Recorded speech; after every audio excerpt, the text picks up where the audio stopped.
Hello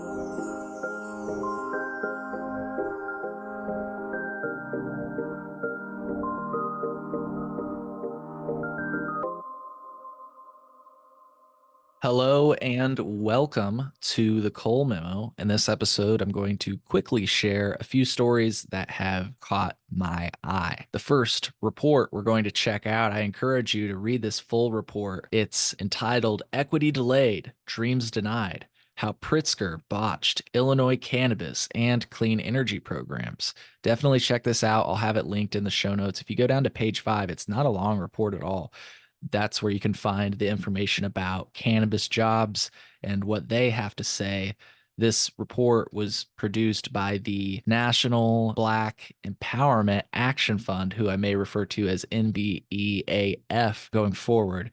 If you scroll to page 9, I found it interesting that they have what they define as features of equitable cannabis programs and how they feel Illinois doesn't meet it. Once again, I am just wisping the surface of this report. I'll have it linked in the show notes. I highly recommend that you check it out. Richard St. Paul, a senior advisor at NBEAF, was recently featured in an article that I'm displaying now from the Center Square. I'll have this linked in the show notes. Richard St. Paul, once again, a senior advisor at NBEAF, suspects that regulating hemp will further benefit white entrepreneurs in the cannabis industry. St. Paul believes the legislature's recent push to ban hemp-derived products could be a deliberate attempt to keep Black-owned hemp businesses from competing with the dominantly white-owned cannabis industry. St. Paul said because Black Illinoisans can't get their hands on cannabis licenses, the hemp industry was an alternative. Similarly, with the signing of the Climate and Equitable Jobs Act in 2021, which also promised economic empowerment for Black Illinoisans, the outcome has been far from prosperous for Black people. Once again, this article that I just read from will be linked in the show notes, as well as the full report, which actually didn't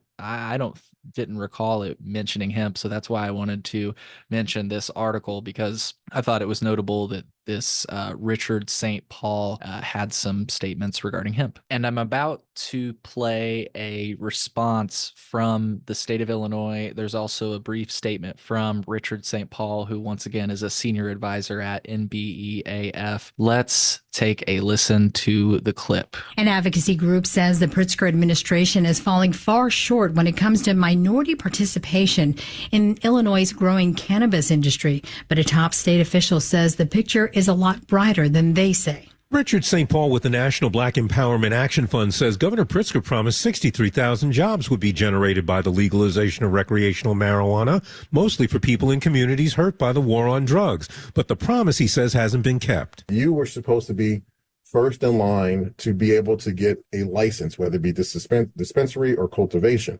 Of the 4,000 social equity licenses that were applied for, only 21 were granted. Aaron Johnson, the state's cannabis regulation oversight officer, says there were growing pains since Illinois was the first state to focus on equity, but there are now strong results. 103 social equity dispensaries are open and serving the public around the state. We have 16 craft growers open, 11 infusers, and over 100 transporters. We talk about cannabis and equity on our At Issue program this weekend, and you can hear more Sunday at 9:30 a.m. and 9:30 p.m. Once again, everything that we've discussed in this episode will be linked in the show notes. I sent this article to a friend, and I found what they said to be very interesting.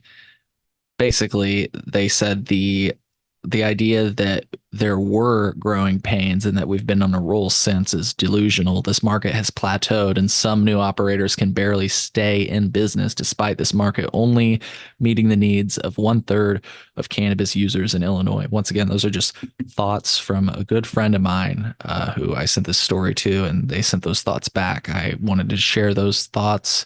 And let's check out our next report, which has to do, we're going to shift gears and talk about psychedelics. This is a national report from NPR. Let's take a listen. Research shows new details about how Americans are using psychedelic drugs.